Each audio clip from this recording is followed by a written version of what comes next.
ناظرین گرامی السلام علیکم ورحمۃ اللہ وبرکاتہ۔ سیدھی بات کے تازہ ترین پرائم ٹائم میں آپ لوگوں کا استقبال ہے۔ ناظرین گرامی، میں انصار عزیز ندوی اس وقت آپ لوگوں کے سامنے کچھ اہم ترین خبریں، کچھ وائرل ویڈیوز اور کچھ تنقیدی تجزیے لے کر کے حاضر ہوا ہوں۔ تفصیلات میں جانے سے پہلے آپ لوگوں سے جو درخواست ہوتی ہے اس پر توجہ کرنے کی اپیل کروں گا۔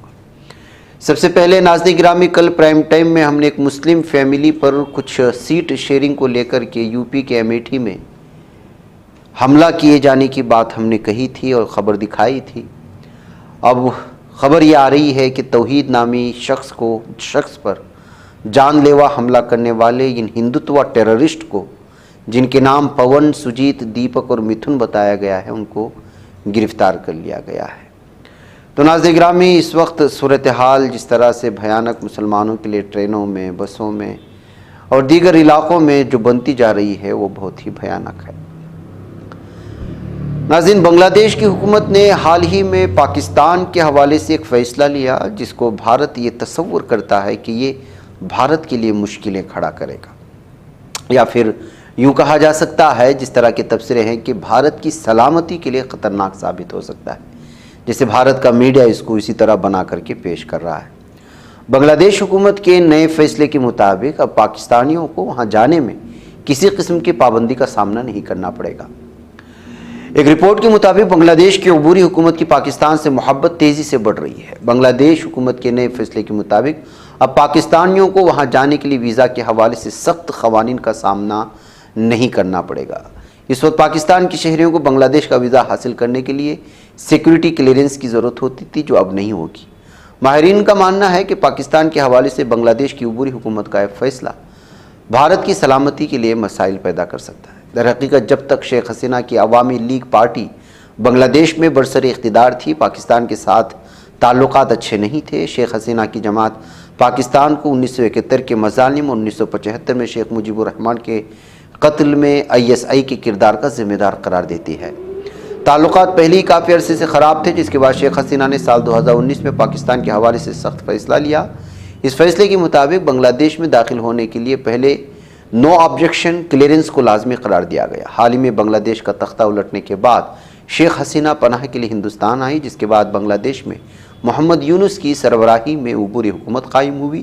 یہ حکومت بنتے ہی بنگلہ دیش سے ہندوؤں پر مبینہ مظالم کی خبریں آنے لگی، جو بھارت کا میڈیا دکھاتا رہتا ہے۔ اندرونی سطح پر کیا حقیقت ہے یہ وہیں کے لوگ جانیں، اور دوسری طرف بنگلہ دیش کی پاکستان سے محبت بھی تیزی سے بڑھنے لگی۔ دراصل بنگلہ دیش کی حکومت کی جانب سے شیخ حسینہ کے 2019 کے پاکستان سے متعلق فیصلے کو تبدیل کرنا سیکیورٹی ماہرین کے درمیان بحث کا موضوع بن گیا ہے۔ ناظرین گرامی، جیسا کہ آپ جانتے ہیں بنگلہ دیش وہ بھارت کا دوست کہلاتا تھا اور پاکستان کا دشمن۔ اب یہ پوری کی پوری چیز، یہ تصویر ہی بدلتی ہوئی نظر آ رہی ہے۔ ناظرین گرامی، آخرکار وہ وقت آ گیا جس کا بے صبری سے انتظار تھا۔ سپریم کورٹ نے عبادت گاہوں یعنی خصوصی ضابطۂ ایکٹ 1991 کی آئینی حیثیت کو چیلنج کرنے والی درخواستوں کی سماعت کے لیے خصوصی 3 رکنی بینچ تشکیل دے دی ہے۔ یہ bench chief justice Sanjeev Khanna, justice Sanjay Kumar اور جسٹس KV وشنوناتھن پر مشتمل ہے، اور سماعت 12 دسمبر کو پہر 3 سے 3 بجے یعنی 3:30 بجے ہوگی۔ یہ معاملہ پہلے 5 دسمبر کو فہرست میں شامل تھا، مگر وقت کی کمی کے باعث سماعت نہیں ہو سکی۔ عدالت ان درخواستوں کے ساتھ ان اپیلوں پر بھی غور کرے گی جو اس ایکٹ کی حمایت میں داخل کی گئی ہیں۔ جمعیت علماء ہند نے عبادت گاہ ایکٹ کے تحفظ کے لیے احکامات جاری کرنے کی درخواست کی ہے، جبکہ 11واں مسجد کمیٹی نے اس ایکٹ کی آئینی حیثیت کو چیلنج کرنے والی درخواستوں میں مداخلت کی اپیل دائر کی ہے۔ سپریم کورٹ نے پہلی بار مارچ 2021 میں مرکز کو نوٹس جاری کرتے ہوئے عبادت گاہوں کے ایکٹ کو چیلنج کرنے والی درخواست پر جواب طلب کیا تھا۔ اس کے بعد عدالت نے کئی متعلقہ درخواستوں اور اپیلوں پر نوٹس جاری کیے اور تمام معاملات کو ایک ساتھ سماعت کے لیے چھوڑ دیا۔ تاہم عدالت نے متعدد مواقع پر مرکز سے جواب طلب کیا، لیکن مرکز نے ابھی تک ان درخواستوں کا جواب جمع نہیں کرایا ہے۔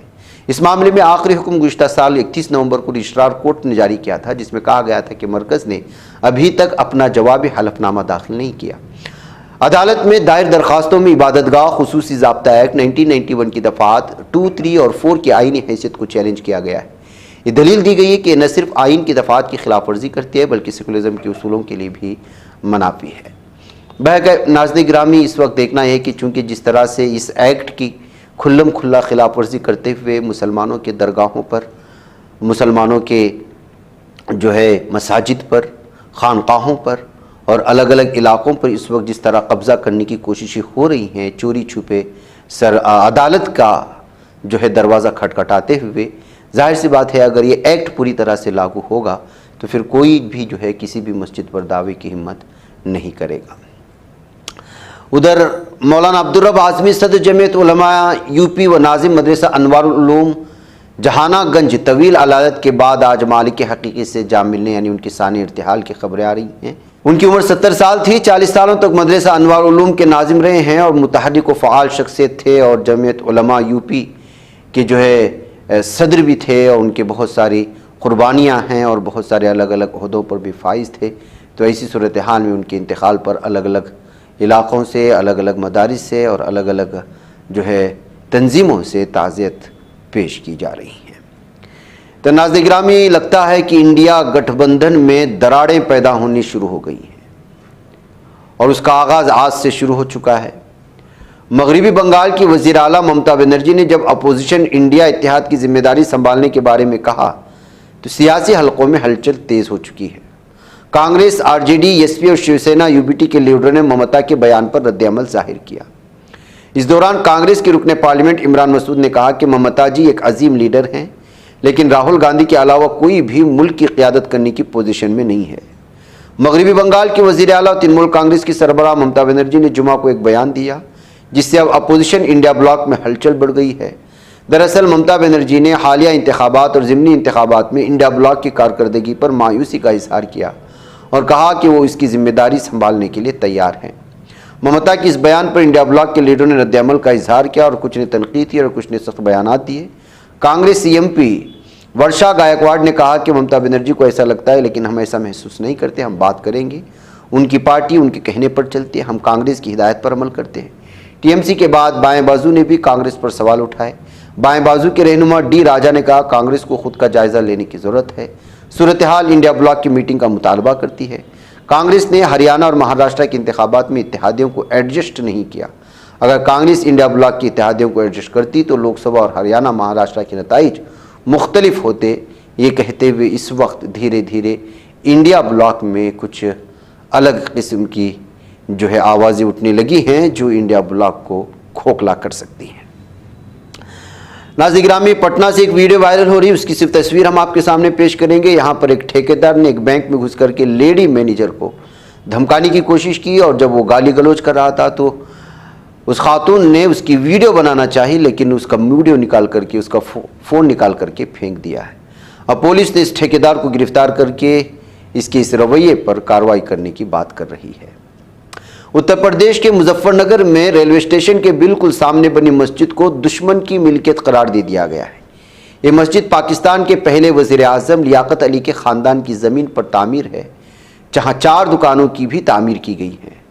گزشتہ 10 جون کو راشٹریہ ہندو شکتی سنگٹن کے کنوینر سنجے اروڑا نے اس وقت کے ڈی ایم اروند ملپا بنگاری سے شکایت کر کے مسجد کی زمین کو دشمن کی ملکیت یعنی اینیمی پراپرٹی قرار دینے کی اپیل کی تھی۔ میڈیا رپورٹس کے مطابق شکایت میں سنجے اروڑا نے کہا تھا کہ اس پراپرٹی پر تجاوزات کر کے مسجد اور دکانیں تعمیر کی گئی، جس کے بعد اس وقت ضلع افسر نے A D M revenue Gajendra Kumar اور M D A secretary city magistrate اور S D M C O city of بلدیہ کے ای او سے اس کی جانچ کروائی۔ تحقیقاتی ٹیم نے اپنی تحقیقاتی رپورٹ کو دہلی میں واقع محکمہ اینیمی پراپرٹی ایجنسی کے دفتر کو روانہ کیا۔ حکومت ہند کے اینیمی پراپرٹی ایجنسی کے دفتر کی جانب سے بھیجی گئی سروے ٹیم نے دونوں فریقین کو سننے کے بعد جائیداد کو دشمن کی ملکیت قرار دے دیا ہے۔ مسجد کمیٹی جائیداد کو وقف ملکیت قرار دے رہی ہے۔ خسرہ نمبر 930 پر درج دکانوں کا کرایہ وقف بورڈ کی متولی کو جمع کیا جا رہا ہے۔ 10 نومبر 1937 کا ایک خط بھی تحقیقاتی ٹیم کو دیا گیا تھا جس کی بنیاد پر یہ دعویٰ کیا گیا ہے کہ جائیداد وقف بورڈ میں رجسٹرڈ ہیں۔ اعلیٰ حکام کا ماننا ہے کہ جائیداد سے متعلق فریقین کو نوٹس دیا جائے گا اور اگر نوٹس کے بعد بھی اسے خالی نہیں کیا گیا تو قانونی طریقہ کار کے مطابق اسے خالی کرا لیا جائے گا۔ واضح رہے کہ 1965 یا 1971 کی پاک بھارت جنگ کے دوران پاکستان جانے والے لوگوں کی بھارت میں موجود جائیداد کو دشمن کی جائیداد قرار دیا جاتا ہے یعنی اینیمی پراپرٹی قرار دیا جاتا ہے۔ ناظرین گرامی، شام میں گھماسان جاری ہے اور اپوزیشن کی جتنے بھی دھڑے ہیں، جماعتیں ہیں، وہ لگاتار الگ الگ علاقوں میں اس وقت قبضہ کرتی ہوئی جا رہی ہیں اور ان کو جو ہے کامیابی مل رہی ہے۔ شام میں بشار الاسد حکومت کی افواج نے ملک کے شمالی مشرق میں حاسی کا صوبائی مرکز اور ضلع قامشلی کے اپنے زیر کنٹرول علاقوں سے انخلا کرتے ہوئے علاقے کا کنٹرول جو ہے وہ دوسروں کے ہاتھ میں دے دیا ہے۔ گزشتہ روز حکومتی فوج نے عراق کی سرحد پر واقع ملک کے مشرقی صوبے دیر الزور میں تعینات اپنی کچھ فورسز کو وہاں سے واپس بلا لیا تھا۔ ادھر ناظرین گرامی، سویدا پر بھی قبضہ جما لیا ہے حکومت مخالف گروہوں نے شام میں، اور لگاتار حمص پر بھی اس وقت جو ہے ہم نے مارننگ پرائم ٹائم میں بھی آپ کے سامنے رکھا تھا۔ دیرہ شہر کی تاریخی اہمیت ہے کیونکہ ان مقامات میں سے ایک تھا جہاں 2011 میں عوام کی آزادی کے مطالبات کے ساتھ شروع ہونے والی تحریکوں کو حکومت نے پرتشدد طریقے سے دبا دیا تھا۔ شام میں چھڑنے والی خانہ جنگی کے دوران حکومت مخالف مزاحمت نے جنم لیا تھا۔ اب اس علاقے پر بھی حزب اختلاف کا قبضہ ہو چکا ہے۔ شام کی شمالی صوبے حلب کے مغربی دیہی علاقے میں 27 نومبر کو اسد حکومت کی افواج اور حکومت مخالف مسلح گروہوں کے درمیان جنگ شروع ہوئی تھی۔ 30 نومبر کو حلب کے مرکز کے بیشتر حصے کو حکومتی فورسز سے چھیننے والے حکومت مخالف گروہوں نے اسی روز پورے ادلب پر کنٹرول حاصل کر لیا تھا۔ بہرکیف ناظرین گرامی، ایک طرف اس وقت جو ہے قطر کی جو ہے ثالثی میں یا قطر کے ساتھ بھی اس سلسلے میں گفتگو ہو رہی ہے، ایران، رشیا اور ترکی مل کر کے اس معاملے میں جو ہے وہاں پر کیا صورتحال ہے اس کو کنٹرول کرنے کے بارے میں سوچ رہے ہیں، تو دوسری جانب حزب اختلاف لگاتار پورے شام پر کنٹرول کے لیے الگ الگ علاقوں پر اس وقت جو ہے قبضہ کرتے ہوئے جا رہی ہیں۔ اب دیکھنا یہ ہے کہ یہ صورتحال کیا واقعی میں پورے شام پر اس وقت قبضہ کر لیں گے حزب اختلاف کے دھڑے، یا پھر خانہ جنگی یوں ہی جاری رہے گی، یا پھر جو ہے اپنے آپ کو سپر پاور طاقتیں کہلائے جانے والے وہ اس میں داخل ہو کر کے پورے مشرق وسطیٰ کو تباہی کے دہانے پر لے جائیں گے۔ ناظرین مجھے اجازت دیں، السلام علیکم ورحمۃ اللہ وبرکاتہ۔